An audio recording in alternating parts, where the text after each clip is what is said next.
Eu gostaria de convidá-lo a abrir a sua Bíblia no Salmo 44. Conhecendo alguns salmos diferentes, além do Salmo 23, 91, 121, Salmo 1. O Salmo é um livro muito rico e tem experiências muito próximas a nós, às nossas experiências. Então é uma grande riqueza que nós temos, é um livro que vale a pena olhar com carinho e cuidado. Salmo 44. Se você é um cristão comprometido, algum dia você vai ter que esbarrar com esse salmo, porque você vai viver uma situação igual ao do salmista. Se você é uma pessoa comprometida com Deus, em aliança com Deus, é impossível, talvez hoje não seja a sua situação, mas vai chegar um dia que esse salmo vai te pegar na curva e você vai precisar ir até ele, encontrar força, encontrar direção, encontrar respostas, porque ele faz parte da vida de todo cristão comprometido. Então faça uma marca-texto no seu Salmo 44, porque você vai se lembrar disso que eu estou falando em algum momento da sua vida, e talvez esse momento seja hoje, né? Então, Salmo 44. Antes de nós começarmos a ler, deixa sua Bíblia aberta nele, porque nós vamos seguir alguns versículos. É importante identificar que esse salmo foi escrito pelos coraitas. Os coraitas faziam parte da tribo, da família de Levi. A família de Levi, a tribo de Levi, era a tribo que havia sido separada por Deus para servir a Deus no templo e nos serviços voltados à adoração a Deus. Então eles eram responsáveis não só pelo louvor e adoração, e cantar e adorar a Deus, mas também eram responsáveis por serviços até de portaria, na questão do templo. Então eram pessoas, e nós sabemos então que o salmista que está escrevendo esse texto é alguém que desde pequeno foi alguém consagrado a Deus e separado para o serviço a Deus. Então era alguém com uma vida totalmente consagrada ao Senhor. Então desde pequeno ele cresceu aprendendo as grandes histórias da palavra de Deus, e desde pequeno sendo orientado pelos seus pais a responsabilidade que ele tinha como um membro da tribo de Levi, como alguém que seria responsável por direcionar o resto da nação em adoração e serviço a Deus. Então era alguém que tinha sim uma profundidade com Deus, alguém que conhecia as coisas relacionadas aos assuntos de Deus. Então, sabendo disso, vamos ver o versículo 1, diz assim: com os nossos próprios ouvidos ouvimos, ó Deus, os nossos antepassados nos contaram os feitos que realizaste no tempo deles, nos dias da antiguidade. Então, em primeiro lugar, além de ser uma pessoa que havia nascido numa tribo voltada para a adoração e o serviço a Deus, era alguém, como nós já falamos, cujos pais haviam se empenhado em ensinar as histórias e a história de Deus e o povo. Então, o próprio Spurgeon já disse que esse é o dever dos pais e o privilégio dos filhos. Infelizmente isso nem sempre acontece, mas contar as histórias do que Deus fez na sua vida aos seus filhos é um dever dos pais, e o privilégio não de todos os filhos, infelizmente.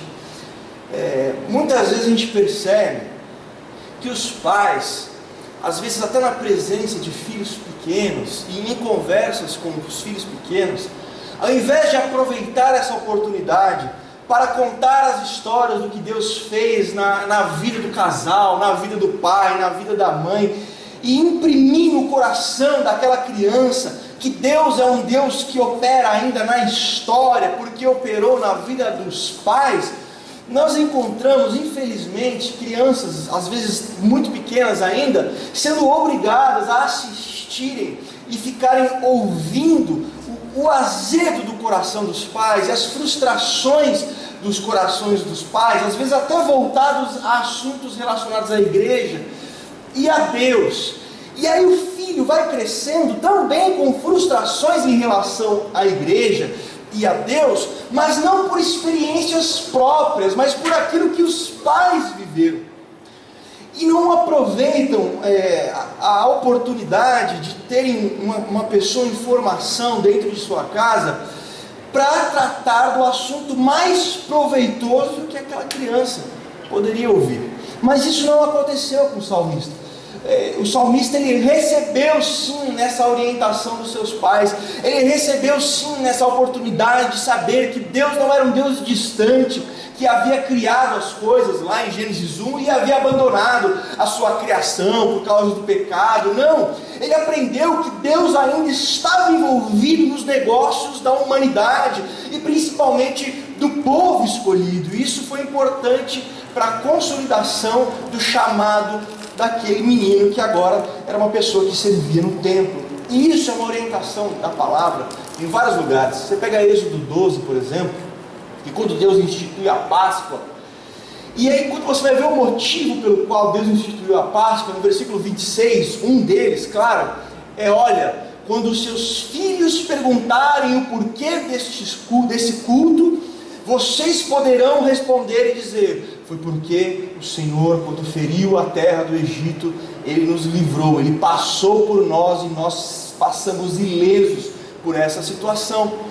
Então Deus convocando o povo olha, falem para os seus filhos aquilo que eu fiz na história de vocês. O mesmo nós encontramos em Josué no capítulo 4, quando o povo passou pelo Jordão, e Deus abriu o rio Jordão, eles deveriam pegar pedras, e diz o texto, quando os filhos perguntarem: que são estas pedras, papai, mamãe, que representam estas pedras, vocês vão dizer: Deus, na nossa história, lá atrás, abriu o rio Jordão para que o povo pudesse passar, e deu grande livramento ao povo. Então é de grande responsabilidade nossa, e principalmente de você que é pai, nós usarmos aquilo que Deus tem feito nas nossas vidas e aproveitarmos o ouvido dos nossos filhos para imprimir essas verdades do que Deus fez. Amém? Então o salmista teve esse privilégio, mas ele continua então no versículo 4 e 5, diz assim: és tu meu rei e meu Deus, tu decretas vitórias para Jacó, contigo pomos em fuga os nossos adversários. É interessante então que aqui o salmista, esse coraíta, ele sai da experiência dos pais e passa para as suas próprias experiências. Ou seja, Deus não é Deus apenas dos meus pais. As histórias que Deus fez com os meus pais são inspiração, motivo de alegria para mim. Mas eu também, o coraíta está dizendo, nós também da nossa geração temos as nossas histórias com Deus. Deus, é meu rei, e nós experimentamos o livramento da parte de Deus. Então olha que interessante, você pega alguém que é consagrado ao serviço a Deus, alguém que tem impresso no seu coração a verdade de que Deus é um Deus da história e que Deus realizou na vida dos seus antepassados grandes coisas, e alguém que é capaz de dizer assim: Deus é Deus dos meus pais, mas também é o meu Deus. A experiência dos meus pais me alegra, me incentiva, mas a minha experiência me marca. A experiência do outro, ela pode te alegrar e te incentivar, mas quando você tem a sua experiência, a sua vida é marcada. E é por isso que em nenhum lugar na Bíblia você encontra Deus com neto. Você só encontra Deus com filhos. Não adianta nós vivermos do que Deus fez na vida de outras pessoas, mesmo que seja dentro da nossa própria casa.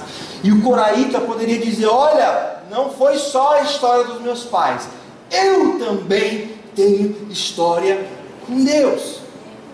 Então o texto continua e vai dizer no versículo 8 agora, por favor. Estou passando alguns textos para que a gente possa chegar no eixo e no coração do que nós queremos falar essa noite. Versículo 8: em Deus nos gloriamos o tempo todo e louvaremos o teu nome para sempre.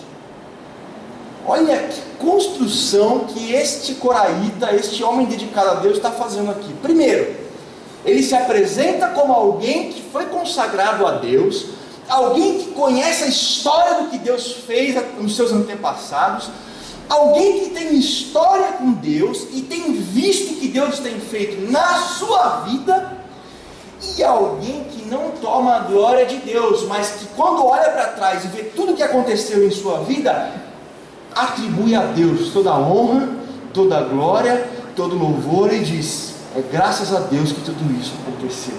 Ele tributa a Deus a honra e a majestade pelo que aconteceu. Aí você fala: puxa vida, que fase boa, né?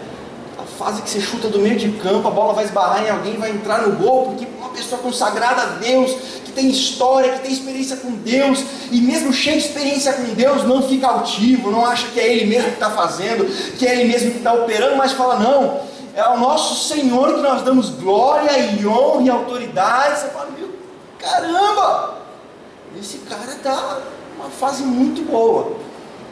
Mas nós chegamos no versículo 9. Mas agora nos rejeitaste e nos humilhaste, já não sai com os nossos exércitos, diante dos nossos adversários fizeste-nos bater em retirada, e os que nos odeiam nos saquearam. Versículo 14 agora. Fizeste de nós um provérbio, uma piada entre as nações. Os povos balançam a cabeça quando nos veem. De repente, sem mandar aviso, carta de despejo, o cenário muda totalmente daquilo que nós estávamos vendo até agora. E encontramos um tempo de crise, um tempo de angústia, um tempo onde o sentimento é de abandono. Estamos abandonados por Deus. Os céus estão de bronze e a nossa oração parece que bate e volta, e a sensação que nós temos do céu é de que Deus não está nem aí para nós. Mesmo nós que somos pessoas consagradas, que temos a história dos nossos pais, que nós temos em nosso coração, nós temos a nossa história com Deus, nós tributamos a Deus todo louvor por aquilo que estava acontecendo conosco, mas agora a situação mudou, e agora Deus nos abandonou, e agora Deus sumiu, e a gente sai para fazer as coisas e Deus não está com a gente. Abandono, os céus parece que não se importam mais. Acho que ainda bem que talvez nunca tenha acontecido isso com você, né? Que chega, parece que está tudo em ordem, de repente parece que o chão sai debaixo dos seus pés. E uma situação de crise grande passa a ser uma realidade da nossa vida, e a gente está lá dentro, como é que eu fui parar aqui? Como é que eu acabei nisso? É tanta pancada de tanto lado que você já nem sabe mais de onde está vindo. Só que aí vai acontecer uma das coisas mais impressionantes nesse salmo. É por isso que você vai ter que guardar esse salmo. Versículos 17 e 18. Tudo isso aconteceu conosco sem que nós tivéssemos esquecido de ti, nem tivéssemos traído a tua aliança. Nossos corações não voltaram atrás, nem os nossos pés se desviaram da tua vereda. Como é que a gente explica esse salmo agora? Porque a gente aprende o seguinte: se eu for uma pessoa boa, se eu fizer tudo direitinho, eu ajudo, dou meu dízimo, minha oferta, faço tudo bem, vai ficar tudo bem. Se eu desobedeço, se eu pequei, se eu fiz errado, the house is down, a casa vai cair para mim. E a gente normalmente trabalha em relação a Deus um relacionamento de causa e efeito. Só que agora como é que a gente explica esse salmo? Como é que a sua teologia vai explicar esse salmo agora? Você tem alguém consagrado a Deus, de uma família abençoada, de uma família que tem história com Deus, de uma família dedicada a Deus, de uma pessoa que tem experiência com Deus, de uma pessoa que vive com Deus, de uma pessoa que tributa toda a honra e glória a Deus, e que de repente se vê no meio de uma crise que envolvia perdas de guerra, e aqui ele representa o brado da nação. E aí quando ele vai olhar, bom, deixa eu ver o que eu fiz de errado, né? A casa está caindo, eu vou fazer um check-upzinho na minha vida. Aí quando ele olha, não tem nada de errado. E aí como é que a gente explica isso? Sabe qual é uma das coisas mais difíceis da nossa relação com Deus? É isso.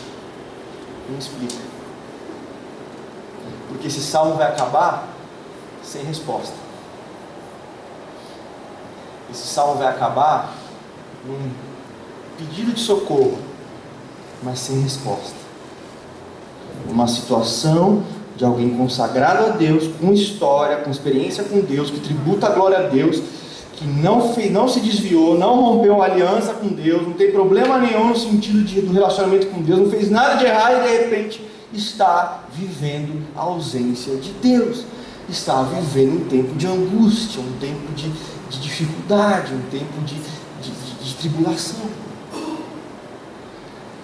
E aí a nossa cabeça teológica já quer sentar e falar: não, eu tenho uma explicação para isso, tem que haver uma explicação para isso, vai chegar, o salmo ainda não acabou. Mas aí o salmo acaba e a explicação não veio.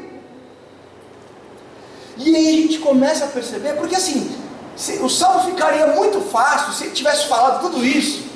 Mas agora o Senhor já não vai mais com os nossos exércitos, estamos abandonados pelo Senhor, mas por causa do nosso pecado, e nós nos voltamos a outros deuses, a nossa idolatria, e por isso o Senhor nos deixou. Então agora, Senhor, nós nos arrependemos para que o Senhor volte para nós e tal. Bom, estava resolvido e está fácil, que é o que acontece na maioria das vezes. Se começa o salmo, está difícil, mas chega no final, fica tudo bem. E não, Deus me ouviu, Deus me restaurou, Deus me socorreu, está tudo resolvido, mas aqui não. Porque quando a gente passa a situação de crise, de tribulação, de angústia, de dificuldade, porque nós tomamos decisões erradas, porque nós pisamos na bola, porque nós pecamos, o quadro é outro. É uma história que eu vi do pastor Cláudio Duarte. Ele estava contando que estava um moço andando com uma BMW novinha, zerada, tinha acabado de comprar, estava todo feliz, e estava na pista lá dirigindo. Daqui a pouco vem um senhor num carro bem velhinho, e está dirigindo, sai um pouco da pista e dá aquela rapada na lateral assim da BMW novinha. Aí o moço sai do carro, aquela BMW nova, e os dois param assim no acostamento ali da pista. Aquele senhor desce do carro, aquele moço desce do carro. O moço olha para a BMW, é como se tivesse arrancado um pedaço do coração dele. E ele vai para cima daquele senhor dizendo: o senhor está louco? Como é que o senhor muda de pista assim? E não olha, eu estava passando aqui do lado. E aí começou a gritar, todo espalhafatoso. O senhor: calma, assim a gente não pode conversar, assim não tem diálogo, assim a gente não vai conseguir resolver a questão. Como é que eu vou ficar calmo numa situação dessa? Peraí, vamos dar um jeito. Ele foi lá no carrinho velho dele lá, saiu com uma garrafa, com um copinho, pôs lá: ó, bebe isso aqui, o senhor vai ficar mais calmo com isso daqui, isso aqui vai te acalmar. Então tomou lá, falou: eu não estou calmo ainda não, olha o que o senhor fez com o meu carro. Calma, toma mais uma, calma aqui mais uma, senão a gente não consegue conversar. Se você não se acalmar, a gente não consegue resolver a situação. Aí vem 2, 3, daqui a pouco ele estava lá passadão. Estou calmo agora, estou calmo. Está calmo? Ficou tudo tranquilo agora? Então pronto, agora a polícia chega, faz o teste do bafômetro e vai dizer quem tem razão e quem não tem. Não precisa ficar nervoso.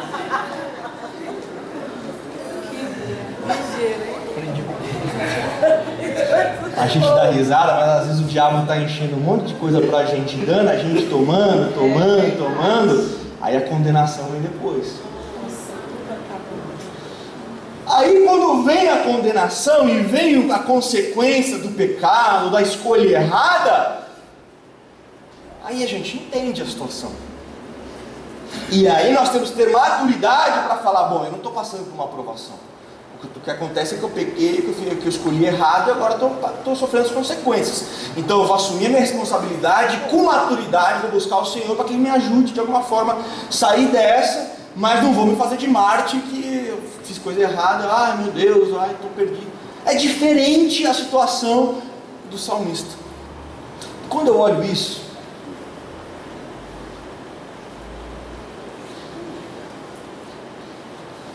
eu sou obrigado a entender que no nosso relacionamento com Deus existirão muitos momentos onde nós não vamos entender o que Deus está fazendo. E nós não vamos ter explicação. Jó morreu sem explicação. A gente sabe porque está a Bíblia até o final, mas não há nenhum indício que em algum momento da história de Jó ele tenha recebido, olha Jó, deixa eu te explicar o que aconteceu lá 10 anos atrás, porque ele morreu sem saber o que aconteceu. E nós que olhamos de fora e conhecemos a história, o negócio espiritual, falamos, olha quanta coisa aconteceu no reino espiritual, no céu, envolvendo algo muito grande, mas Jó não ficou sabendo. Isso é chamado na teologia cristã de flutuações misteriosas de Deus. Chique, hein? Chique e não interessa nada quando nós estamos no meio das flutuações misteriosas de Deus. O que a gente menos quer nessa hora são palavras difíceis, né? A gente quer uma corda, nós queremos uma saída, nós queremos algo que nos tire do desespero. Mas isso é algo que acontece na Bíblia. Algumas coisas que Deus faz, nós não vamos entender. Aí você pega, por exemplo, o Salmo 46:1, né, que diz que o Senhor é o nosso socorro bem presente na hora da angústia. Yes, socorro bem presente na hora da angústia. Você vai para o Salmo 102, versículo 2. Senhor, não te esconde de mim no dia da minha angústia. Eu estou no dia da angústia, Senhor, não te esconde. Aí você pega outro salmo aí, socorro bem presente na hora da angústia. Por que numa angústia Deus se mostrou tão presente e em outro dia de angústia parece que Deus não estava com você? Não sei. E se você souber, a gente pode pôr um pedestal aqui e você pode falar. Deus na Bíblia é o Deus que se revela. Deus que se revela na criação, o Deus que se revela na história, o Deus que se revela em Jesus, o Deus que se revela na palavra, o Deus que responde orações. Só que em alguns momentos Isaías 45:15 vai dizer: Tu és o Deus que te ocultas. E como é que a gente explica teologicamente que hoje Deus se revelou e numa situação parecida e semelhante ele se ocultou? Não explica. Não explica. Isaías 55:8 e 9 vai dizer assim, vocês conhecem o texto: os meus pensamentos não são os vossos pensamentos, nem os meus caminhos são os seus caminhos. Assim como os céus estão mais altos do que a terra, assim os meus pensamentos, os meus caminhos estão mais altos os seus caminhos, os seus pensamentos. Então vai ter vezes que nós estaremos andando num caminho e Deus vai estar andando no dele e nós não vamos entender nada. Como explicar? A gente tratou disso aqui no estudo de segunda-feira. Existem duas igrejas nas cartas do Apocalipse que não tem ponto fraco, só tem ponto forte. São igrejas boas, que Jesus olhou e falou: não, tá do jeito. É isso aí que eu penso da igreja, é isso que eu gosto que a igreja caminhe, tá do jeito que eu gosto. Duas igrejas boas, quais? Filadélfia e Esmirna. O pessoal que já está passando na prova aí, né? Filadélfia e Esmirna não tem ponto fraco, não tem problema nenhum na igreja, só palavras de aprovação. Aí Jesus se vira para a igreja de Filadélfia e diz: Filadélfia, porque você foi fiel, vai vir uma tribulação sobre o mundo de 10 dias e eu vou te livrar dessa tribulação. Você vai ser privado de passar por essa situação de tribulação porque você foi fiel, Filadélfia. Aí glória a Deus, aleluia, fala língua estranha, sapateia, fica feliz, porque, que legal, todo mundo vai passar pela tribulação, mas a gente foi fiel, e não vamos passar por esse momento. Aí Jesus vai conversar com Esmirna. Esmirna, você foi fiel, tal, legal, e por causa disso, o diabo vai pegar alguns de vocês, vai colocar na cadeia, e alguns de vocês vão morrer, então sejam fiéis até a morte. E você para, peraí, se fosse Laodiceia, que era a igreja pior ali do grupo das 7, você até entende, mas por que nós temos duas igrejas fiéis? Uma porque era fiel e iria ser livre da tribulação, e uma porque era fiel e ia mergulhar de cabeça na tribulação. Será que porque Esmirna estava melhor do que a Filadélfia? Podemos fazer algumas especulações, mas no fim das contas, nós não sabemos. É Deus quem sabe isso. Nós não temos condições de analisar essa situação e falar, eu tenho uma resposta racional para te dar, por que Deus agiu assim e por que Deus não agiu de outro jeito. Aí você vai para Atos 12, Tiago é preso, e aí Herodes vai, mata Tiago, prende Pedro. Aí quando Pedro está preso, vai um anjo lá, liberta Pedro, Pedro sai vivinho, e Tiago ficou lá, morto, morreu, não se fala mais nisso. Aí você pensa, puxa, será que o anjo errou o dia da agenda? Se ele tivesse ido um dia antes, ou pelo menos um pouquinho antes, ele tirava o Tiago da cadeia, da prisão, e aí Tiago não morria. Afinal de contas, Tiago tinha andado com Jesus, tinha formação para ser um líder da igreja, e agora por que ele morreu? Principalmente porque Tiago morreu e Pedro foi solto. Talvez é porque Pedro era mais bonito que Tiago, Pedro era mais inteligente que Tiago, talvez porque Pedro era mais santo que Tiago. A verdade é que nós não sabemos. Não há uma resposta para isso. Ou então você pega 2 Crônicas, no capítulo 32.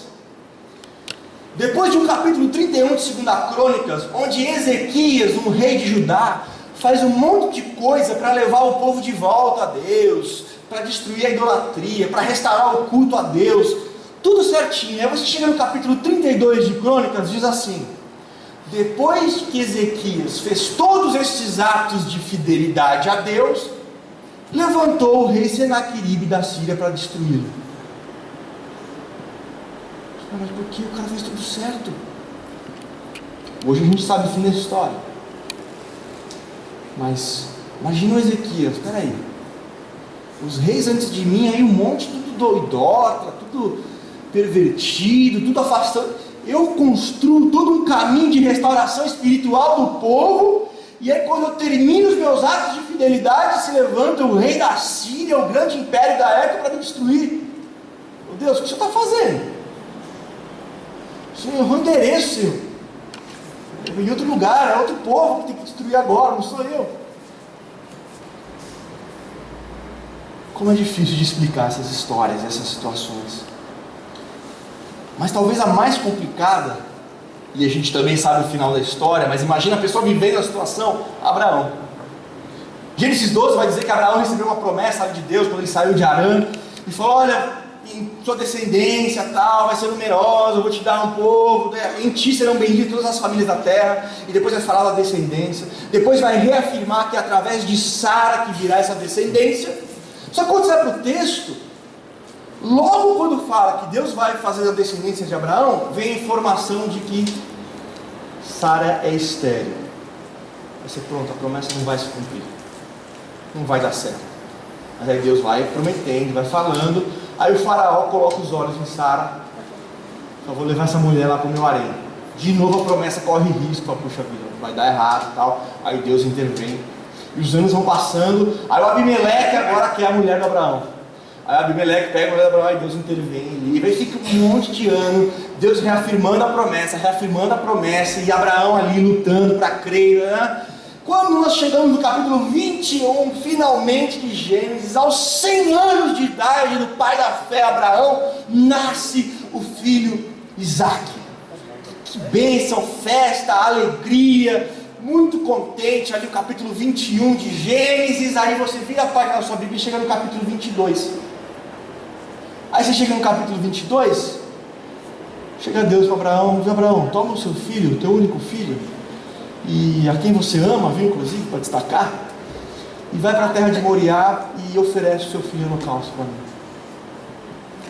O que Deus está fazendo? Estou há 25 anos nessa luta, vai promessa, não vai, a mulher é estéril, a mulher é o faraó, a mulher é o Abimeleque, e todo mundo quer a mulher e não vai, o prazo passa, o tempo fica, né? E aí nasce, você chega no capítulo 21, está todo mundo feliz, lendo, daqui a pouco, eu quero seu filho, viu? Sacrifique o seu filho. A gente pode pensar, poxa, mas Abraão não tinha a Bíblia fala que é proibido o sacrifício humano, mas não tinha a Bíblia ainda. Não tinha, Abraão foi o primeiro ali chamado para começar algo. A referência de Abraão era as divindades da região, lá ele falou, bom, as divindades da região pedem sacrifícios humanos. Será que esse Deus é igual? Não conheço muito sobre ele, estou conhecendo agora. Ali vai ser um marco também para Abraão entender, o povo de Israel entender que Deus é diferente das outras divindades. Mas vai dizer para Abraão explicar o que estava acontecendo. Peraí, ele ficou 25 anos me falando um monte de coisa tal, faz um milagre, eu tenho um filho, agora tem que matar.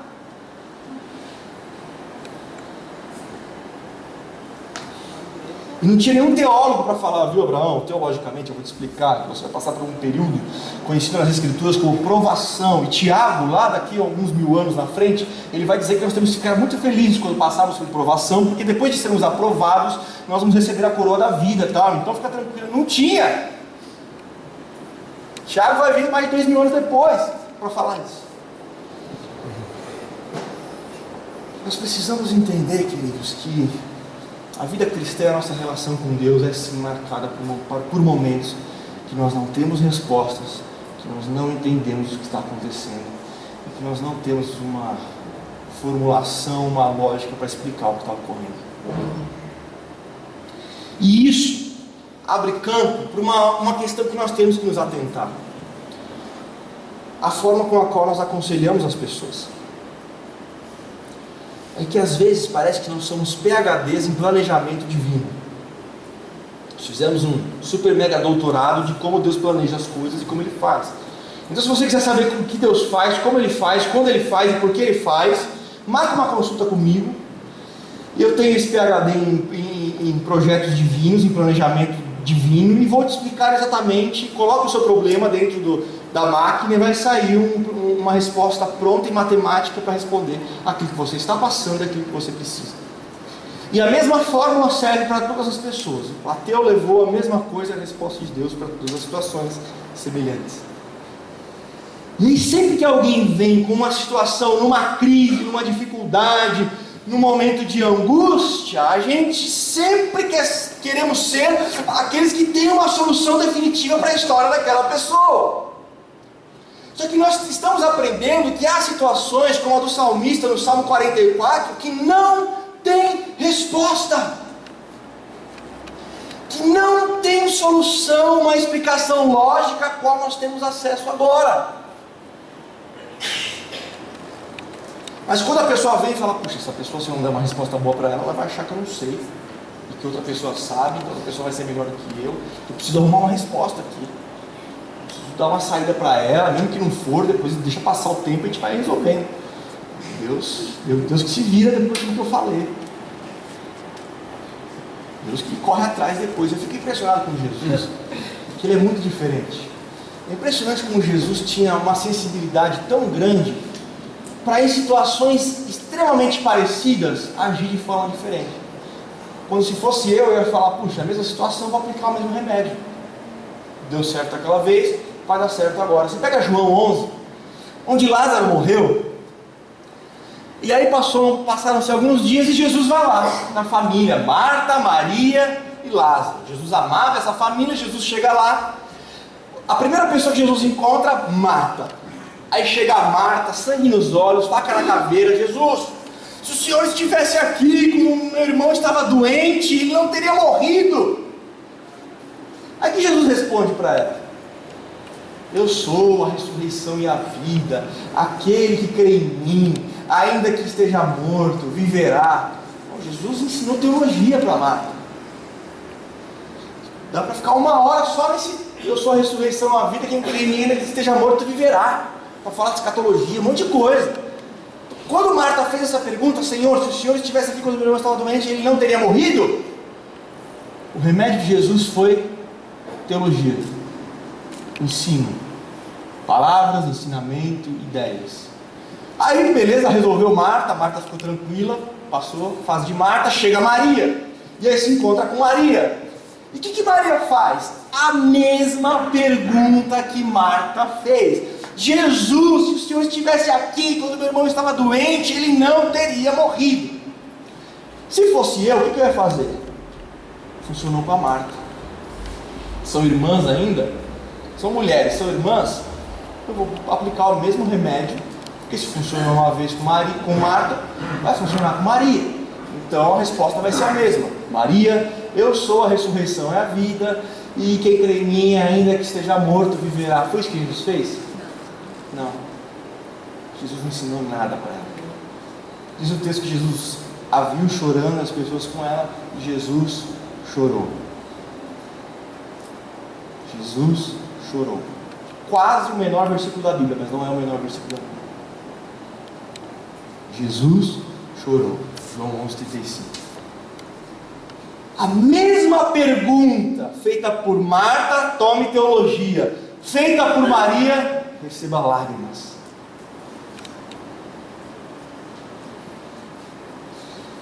Às vezes nós temos esse hábito de acharmos que temos a resposta para tudo e que as situações que as pessoas estão passando são todas semelhantes e iguais a todos. Eu gosto muito de apologética, que é a defesa da fé. Aí chega uma pessoa com crise de fé, vou meter apologética nela. Olha, evidência de que Deus existe. Ontem mesmo, fiquei lá 3 horas da aclimação falando sobre evidências de Jesus, evidências da ressurreição de Jesus, tá? Então eu peguei a pessoa, crise de fé, e olha, isso aqui, isso aqui, isso aqui. Assim, eu gosto de apologética. E para algumas pessoas, apologética é importante. Mas achar que a apologética é a resposta para a situação de todas as pessoas que estão numa crise de fé é simplista demais. E não vai resolver a maioria das situações. E isso funciona para tudo. Inclusive, por exemplo, o Veredas. O Veredas é uma resposta para muitas situações das nossas vidas, mas não significa que é para todas. Puxa vida, eu estou numa crise e tal. Será que a resposta está numa relação que eu tive com meu pai? Pode ser que sim, mas pode ser que não.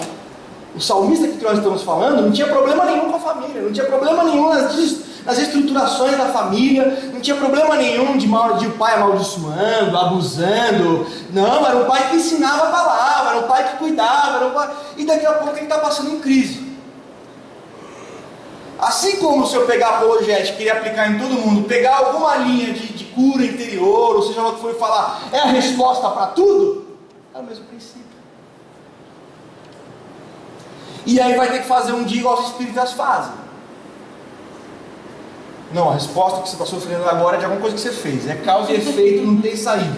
É causa e efeito. Não, mas eu não fiz nada de errado, olha bem. Quando você era pequeno você não fez? Não. Quando você era... Então você é outra vida. Mas eu não lembro, esse é o problema. Estou fazendo regressão.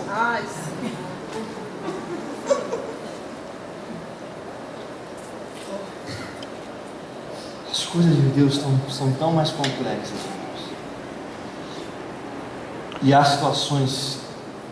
Olha, por mais um exemplo. Jó. Você pega o capítulo 2 de Jó. Jó está naquela desgraça de doença, de catástrofes acontecendo, financeira, família, problema em tudo que é área. Jó não passou livre de nada ali nas áreas da vida dele. Aí ele vem os amigos dele consolá-lo. Diz o texto para consolar Jó. Os amigos chegam e veem o estado de Jó e começam a chorar. E se sentam 7 dias com ele ali, lamentando e chorando. Que bom seria se a história tivesse acabado assim. Vamos abrir. Mas não. Passaram 7 dias, gente. A gente tem que arrumar uma resposta para isso aí, entendeu? Afinal de contas, nós somos PhDs em planejamento divino. A gente sabe como Deus trabalha e assim, causa e efeito. A fórmula é essa, Jó fez alguma coisa errada. Então Jó pecou, pisou na bola e agora está sofrendo, então vamos levar a solução a Jó. Jó, você precisa se arrepender, seu pecador miserável de uma figa, que você... E fica o livro inteiro agora, Jó, que já tinha problema de saúde, problema com a mulher, problema com os filhos, e agora tendo que provar a inocência dele agora ainda. Que bom seria que os três, que depois vão se dar mal lá na frente, que bom seria se os três continuassem sentados ao lado de Jó, chorando ao lado dele. Teriam confortado Jó muito mais, teriam sido muito mais produtivos. Tem horas, irmãos, que se Deus não te falou nada e a situação não está clara, não fala nada. Fica junto, ofereça seu ombro, ofereça suas lágrimas, ofereça o seu abraço. E desista de querer colocar Deus na minha ou na sua caixinha e dizer que nós entendemos tudo sobre Ele, que nós sabemos o que Ele faz, o que Ele pensa, como Ele vai agir, quando Ele vai agir, por que Ele vai agir. Nós não sabemos muitas coisas que acontecem. Nós não temos esse controle.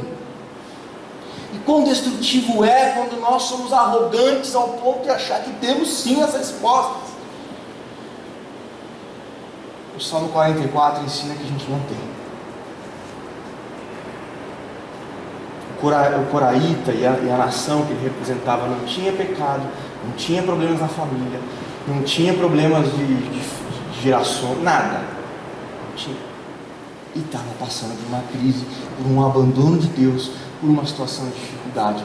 Nós não temos a resposta. E talvez hoje você está passando uma situação que você olha, por que isso está acontecendo? Porque eu olho para trás, não foi isso, não foi meu pai, não foi minha mãe, não fui eu, não foi nada de errado, e a situação de repente estou no meio dela e me sinto abandonado por Deus, preciso achar alguém que me responda o porquê disso. Vai para o Salmo 44 e se junte a um grupo de pessoas que não entendeu o que Deus estava fazendo. E o Salmo acaba sem nenhuma explicação. Mas a gente tem que fazer uma pergunta. Se o salmista fez tudo certo, se estava tudo bem, e mesmo assim se sentiu abandonado por Deus, por que ele correu para Deus? Você não encontra alguém fugindo de Deus, revoltado e rancoroso contra Deus? Qual foi o segredo para que nós encontrássemos aqui um salmista que no meio dessa crise ainda continua com sua esperança, com sua fé, com seu relacionamento com Deus intocável? Que segredo a gente poderia encontrar nesse salmo que faz com que no meio da crise se tenha uma postura dessa de permanecer em sua aliança com o Senhor? Você vai falar, Samuel, nós vimos na última pregação, você falou que até quando, a resposta para o salmista foi, mas eu confio no teu amor. Então o salmista olhou e falou, olha, não estou entendendo porque Deus está demorando, mas eu confio no amor de Deus. O amor de Deus já está provado, já está consolidado que Ele nos ama. E isso fez com que aquele salmista permanecesse firme com o seu relacionamento com Deus. Mas o que fez este salmista?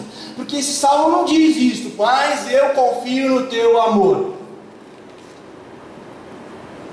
Como disse o Salmo 13.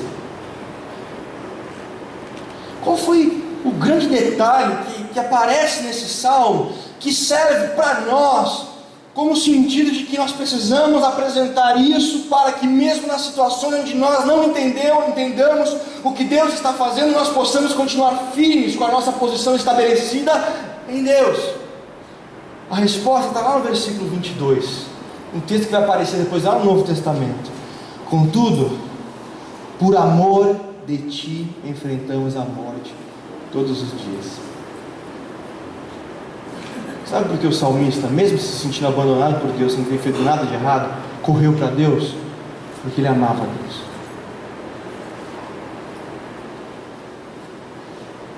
Nós vimos na semana passada há 3 semanas atrás, que o salmista confiou no amor de Deus. O amor de Deus por ele o sustentou naquele momento de crise, onde ele não teve resposta e não sabia porque Deus estava demorando. O amor que vinha de Deus o manteve firme. Agora nós encontramos um salmista numa situação de crise, sem resposta, mas mesmo assim correndo para Deus. Por quê? Porque havia amor por Deus. Havia amor a Deus, de tal forma que eu posso entender o que está acontecendo, mas eu não posso contrariar o amor que eu estou sentindo. Por isso Blaise Pascal vai dizer: o amor conhece razões que a própria razão desconhece. Você tem um salmista que ama a Deus. Essa é a explicação. Aparece uma expressão de amor, por amor de ti. E aqui está uma grande diferença e uma grande oportunidade de medirmos o nosso amor, porque, como eu disse, quando você reconhece que está sofrendo por pecados ou erros e você corre para Deus, isso é sinal de maturidade. Mas quando você corre para Deus quando está sofrendo sem causa, isso é sinal de amor. Quando corremos para Deus porque fizemos algo errado, fizemos algo e precisamos da ajuda dele para sair daquela situação, demonstramos maturidade, não estamos culpando a Deus por aquilo que aconteceu. Maturidade. Mas quando nós corremos para os braços de Deus, mesmo quando nós não entendemos o que está acontecendo, isso é um sinal de amor a Deus, de amor por Deus. Isso vai aparecer lá em Abacuque. Quando você pega o livro do profeta Abacuque, é um livro engraçado até. O livro começa, você pega o capítulo 1, a partir do versículo 2, Abacuque vai se queixar com Deus. Ele vai interceder, vai orar e falar: Senhor, olha o que está acontecendo com o teu povo. O teu povo se afastou de ti, o seu povo está andando longe do teu caminho, olha quanta maldade o seu povo está fazendo, e o Senhor não faz nada. O Senhor não intervém com justiça e com juízo contra o povo que está pisando na bola para o Senhor. Aí vem a resposta de Deus no versículo 6 do capítulo 1 de Abacuque. Ô Abacuque, está orando? Legal, eu vou responder a sua oração.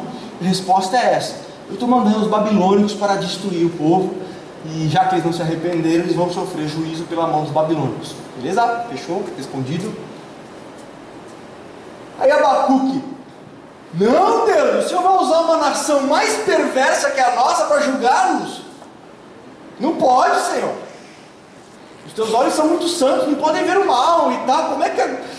Então ele queria que o povo fosse e recebesse juízo. Mas agora ele quer escolher de quem ele vai receber o juízo. Não, Senhor, tu mandar umas bailarinas para vir julgar a gente. Não está na Bíblia isso, Senhor. Nossa, eu vou falar amanhã para o pessoal do trabalho que Abacuque queria umas bailarinas para julgar o povo. A ideia é: ele saiu de uma crise e agora entrou em outra, mais profunda ainda. Não, Senhor, não estou entendendo como é que o Senhor pode fazer isso. O Senhor é muito puro, o Senhor é muito santo. Como é que o Senhor vai usar uma nação perversa como a Babilônia para julgar o que é o povo, que é, em relação à Babilônia, não é tão perverso assim? E aí Deus dá a resposta para Abacuque, uma solução. Eu vou te explicar isso teologicamente, Abacuque, por que isso está acontecendo. Não. Aí você vê o Abacuque ali sofrendo e tal, aí você chega a Abacuque 3,17, que todo mundo gosta. Ainda que a figueira não floresça, nem haja fruto na vide, que não haja gatos no currais, que o campo não dê aí o seu produto, ainda assim eu me alegrarei no Senhor e exultarei em Deus na minha salvação. Ou seja, Senhor, eu não estou entendendo nada que o Senhor está fazendo, mas eu me rendo a Ti.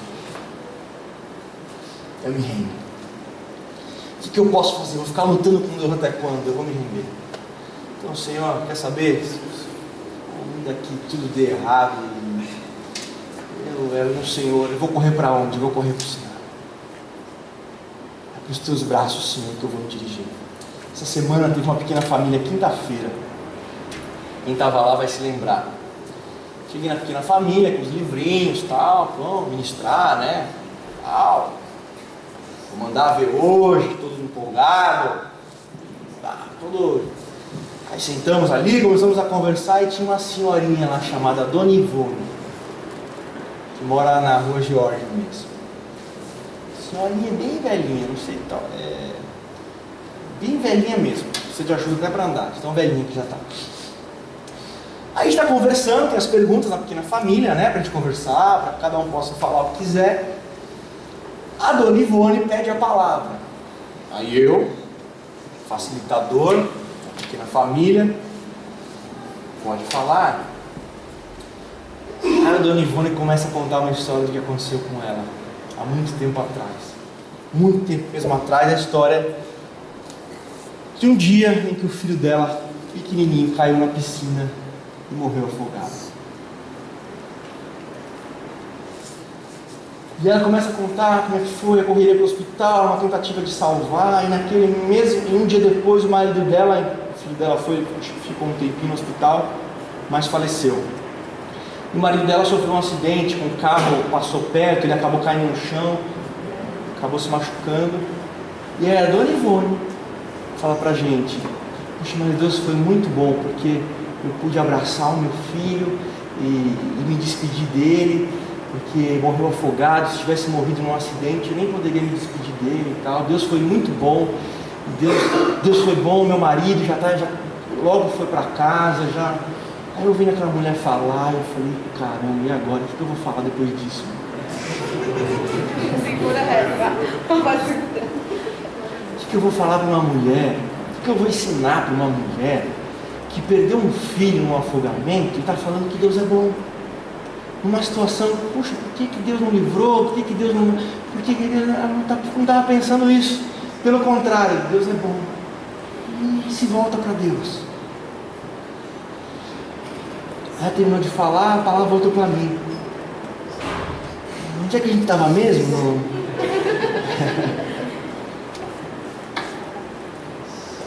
É um ponto de amor a Deus que foi além da razão, que não tem mais explicação, mas foi além. Eu gostaria de ler para você, eu já li há muito tempo atrás no acampamento, um poema. Samuel, eu li até agora na palavra, então ouve agora, vai valer a pena. Mas não ouvi nada, eu estou aqui no meu celular vendo aqui a apuração, para saber quem é que foi para o segundo turno, se vai ter segundo turno. Não ouvi nada que você falou até agora, presta atenção. Esse poema eu tirei de um livro, né, O Cristo em Cadeias Comunistas, e é um poema de um homem chamado Richard, o sobrenome eu não sei pronunciar direito, mas é Humbert, não sei direito, que estava sendo torturado por muito tempo. Ele estava sendo torturado pelos comunistas no século passado, e, desculpe, muito tempo preso, muito tempo torturado por amor a Cristo, por perseguição, por causa do Evangelho. E isso fez com que ele passasse muito tempo nessa prisão e escrevesse esse poema num dia onde a crise estava ao extremo, onde o coração dele estava extremamente abalado por tudo que ele vinha vivendo. Então pense assim, ele passou por torturas terríveis, inclusive faziam testes com ele, com outras pessoas, de colocar uma geladeira, até a pessoa quase morrer, e quando a pessoa está deixando de apresentar os sinais vitais, tira aquela pessoa do freezer, da geladeira, e aquece, volta, até para ver quanto que a pessoa aguenta, quanto que ela suporta, esses tipos de testes humanos que se fazem. Então ele passou anos com essas situações. O corpo dele, ele já faleceu, acho que foi em 2001, mas ele chegou a voltar para casa, tudo mostrar muitas marcas de perseguição e sofrimento. Mas num daqueles dias de sofrimento, de abandono, ele escreveu um poema. Um poema que a primeira vez que eu li, eu falei: não, eu acho que eu não li. Eu não devo ter lido certo. Eu vou ler de novo.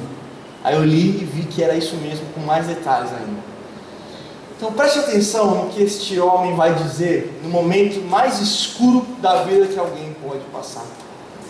Ele diz assim: naqueles dias negros e horríveis, vagarosamente compus uma longa poesia que não pode ser facilmente aceita pelos que não têm conhecido nenhum estado físico e espiritual igual ao meu.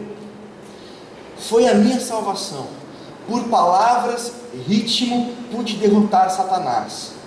Vai adiante uma versão sem rima que apresenta o sentido exato do original romeno, que é na língua que foi escrito. Começa o poema. Desde menino frequentei templos e igrejas. Neles Deus era glorificado. Diferentes ministros cantavam e com zelo queimavam incenso, figura de oração. Afirmavam ser justo amar-te. Mas ao crescer vi profundos sofrimentos no mundo deste Deus, que eu disse a mim mesmo: ele tem um coração de pedra. Se não fosse assim, ele minoraria as dificuldades do caminho para nós. Crianças enfermas agitam-se em febre nos hospitais. Pais tristes oram por elas, mas o céu fica surdo.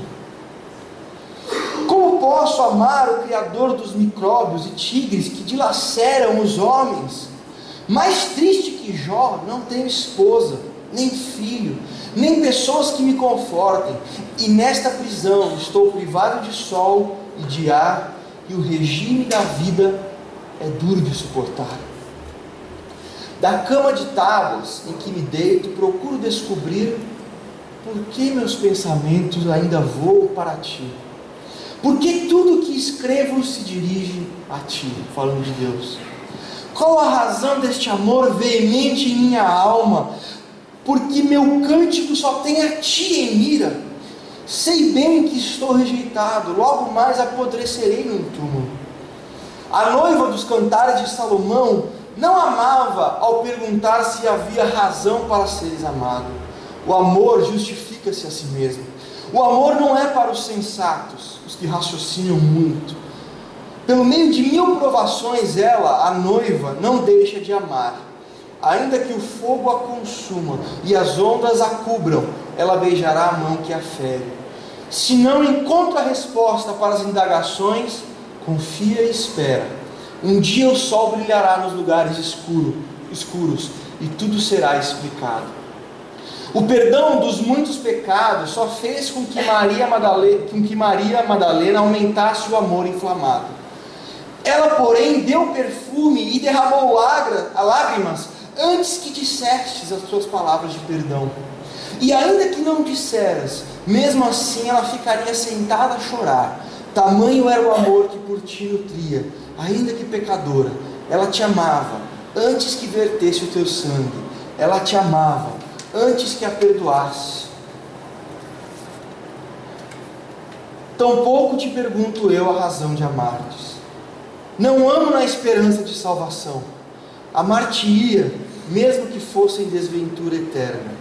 Amar-te-ia, mesmo dentro do fogo consumidor. Se te recusasses baixar até o nível dos homens, ainda serias meu sonho distante. Se recusaras semear a tua palavra, ainda te amaria sem ouvi-la. Se tiveras hesitado e fugido da crucificação, e eu não fosse salvo, ainda assim eu te amaria. Até mesmo se em ti descobrisse pecado, cobri-lo-ia com o meu amor. Agora ousarei dizer palavras loucas, para que todos saibam quanto eu te amo.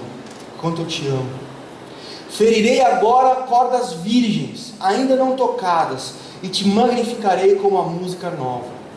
Se os profetas houvessem predito outro, abandoná-los-ia, não a ti.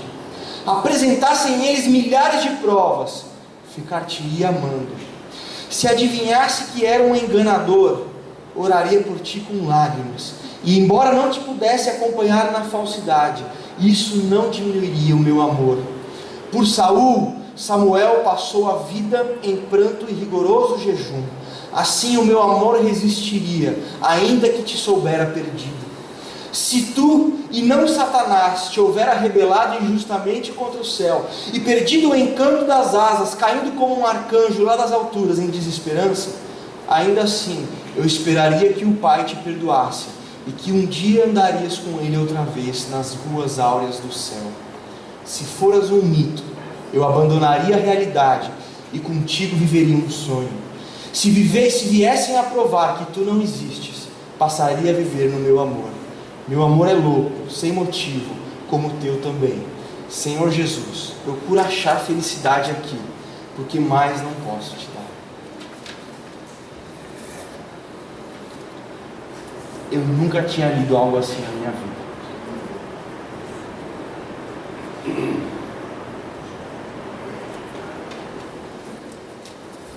Depois eu posso disponibilizar para vocês de alguma forma. Nosso site vai sair em novembro, 1º de novembro. Que amor é esse de dizer: Deus, não estou entendendo nada, mas eu não tenho para onde correr porque eu te amo.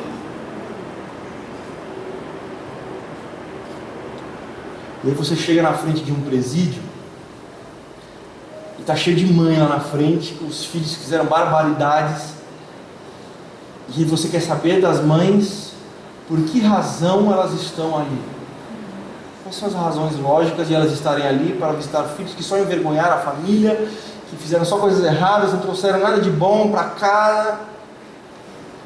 Tem explicação. Eu vim atrás dele porque eu amo.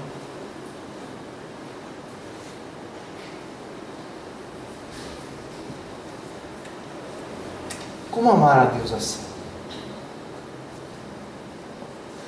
Que esse é o problema. Que esse amor a Deus é a solução para esses momentos de crise. E completando com o salmo que nós vimos há 3 semanas, esse amor de Deus, que nós podemos confiar no amor dele, e que se nós tivermos esse amor por ele, não há situação de crise capaz de abalar uma pessoa, romper a sua aliança com Deus. No meio de uma relação dessa de amor mútuo, o problema é que nós não amamos a Deus assim. E o que a gente faz?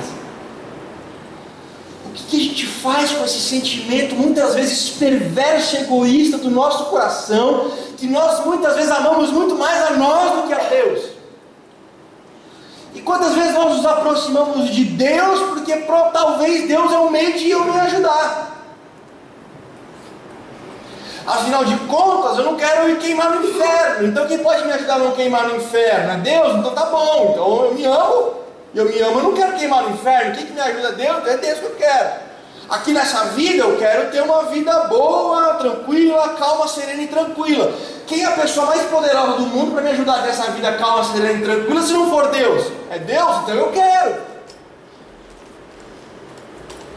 Enquanto eu entendo, enquanto eu sei o que Ele está fazendo, enquanto eu sou beneficiado, enquanto eu percebo as coisas boas acontecendo, eu quero. Por quê? Porque na verdade a pessoa que eu mais amo no mundo sou eu mesmo. E se Ele tem um grande plano para a minha vida, ótimo, entra para o meu clube. E quem quiser ter um grande plano para a minha vida, entra também. E se essa pessoa for Deus, o Criador dos céus e da terra, para me ajudar, quem mais eu quero na minha vida? Muitas vezes a nossa relação com Deus tem esse tipo de amor estranho. E não é algo só talvez da minha e da sua vida. C.S. Lewis disse isso. C.S. Lewis foi uma das mentes mais brilhantes da história do cristianismo. Talvez a pessoa que mais influenciou nas últimas décadas os atuais cientistas, o pessoal como o defensor da fé, foi C.S. Lewis. Mas tem uma época na vida dele que ele passou por uma grande crise familiar e coisas aconteceram, ele entrou numa crise, e olha o que ele disse: Deus certamente não estava fazendo uma experiência com a minha fé, nem com o meu amor para provar sua qualidade. Ele já os conhecia muito bem. Eu é que não. Ele sempre soube que meu templo era um castelo de cartas, e a única forma de fazer-me compreender o fato foi colocá-lo abaixo. C.S. Lewis está dizendo: o meu amor era como um castelo de cartas. E quando eu passei minha crise, esse castelo foi abaixo. E Deus já sabia que meu amor era um castelo de cartas, mas eu não sabia. E quais são os momentos em que nós podemos realmente avaliar se o nosso amor por Deus é ou não um castelo de cartas? Nos momentos de crise onde nós não estamos entendendo nada do que Ele está fazendo. É nesse momento que o nosso amor é provado. Mas a questão é: como é que a gente cria esse amor? Eu vou sentar com a perna cruzada, colocar as mãos assim, vou repetir 1 milhão de vezes: eu amo Deus, eu amo Deus, eu amo Deus, eu amo Deus, eu amo Deus, eu amo Deus. E quando eu falar 1 milhão de vezes, eu vou levantar: eu amo Deus.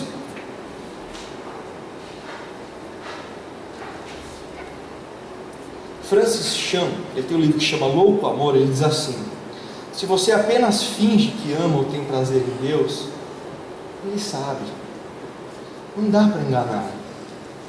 Em vez disso, diga ao Senhor que Ele não é a coisa mais importante da sua vida, que você lamenta por isso.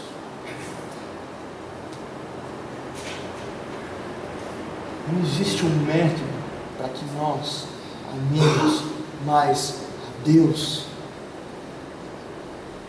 se Ele não colocar esse amor nos nossos corações.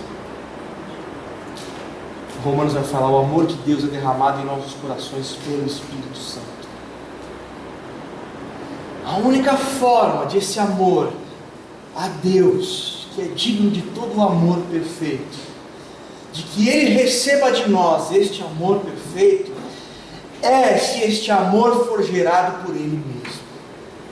E esse amor só é gerado por Ele mesmo quando nós somos capazes de olhar para Ele e dizer: Senhor, eu não te amo. Eu não te amo mais do que a mim mesmo. Eu não te amo como o Senhor merece ser amado. É abrir o seu coração a Deus e dizer: Deus, o Senhor é digno de todo amor perfeito, mas o problema é que eu não te amo assim. É a única forma. Não adianta, agora então eu vou na igreja todo dia, agora eu vou fazer agora eu vou fazer um montão de coisa para amar mais a Deus. Em nenhum lugar você vai encontrar isso na Bíblia, que isso vai gerar mais amor a Deus, que não um enchimento do Espírito no seu coração. E esse é um princípio na Bíblia. Eu já vou encerrar, irmãos, eu sei que está chegando perto da hora de encerrar.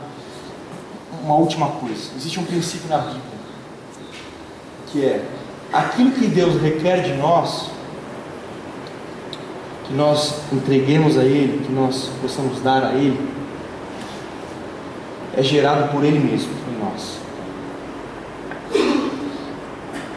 Em tudo. Por exemplo, olha o que diz 1 Crônicas 29:14, Davi falando: mas quem sou eu e quem é o meu povo para que te pudéssemos ofertar tão voluntariamente?